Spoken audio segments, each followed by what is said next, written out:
Well, roaring out is Robert Hight and Justin Schreiffer as Hight starts his march toward his fourth in a row. And a few minutes ago, Dave Reef caught up with his crew chief, Jimmy Prock.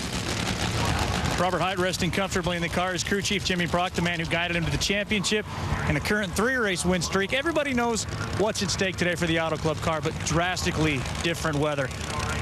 How many physical changes you have to make to this race car, and what kind of concerns do you have? Well, we have to make quite a few changes, and we're a little concerned. We struggled here a little bit yesterday. First run, we didn't go. Second run, we tried to run it real hard, and it didn't go, and I didn't get any computer data, so we got to try to regroup a little bit here, and hopefully we got the right setup for today. You think it's a best guess, or you got a pretty good idea? No, I mean, we have some good data to go by, and, you know, it's every place is a little different, and we're going to hopefully get it right today. Now the sun goes in, the sun goes out. That's got to concern that man.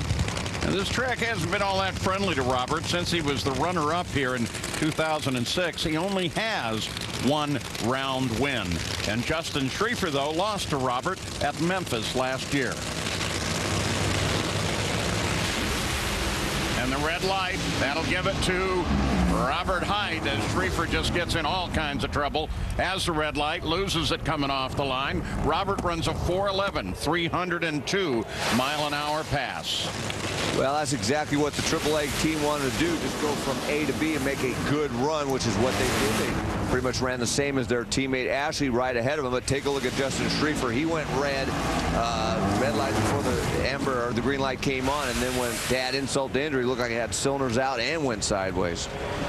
Well, Robert Hight may have a little bit of an internal problem. It seems that he spoke to USA Today and said, I want to be in the ball game all year long, win a lot of races, and be in a dominant fashion like John Force used to be. Ew, not good, G-Man. No, it's one of those things that stirs up a lot of interest. John still trying to hang on to that championship points lead. The quote from Robert earlier this week about wanting to be like the old John Force. That light your fire, boss? Everything lights my fire. It only helps. But, you know, my daddy always taught me, said, no matter what your kids do to you, you got to love them because you created them. So, Robert, I'm part of that deal and his pappy and, of course, Ashley naturally. So if you can get beat by your kid, you don't like it, but she's learning her trade out here, and I just want him to be as good as I was. But the old man's going to get back to where he was, and you can count on that. Absolutely. Well, let's get a word from Ashley.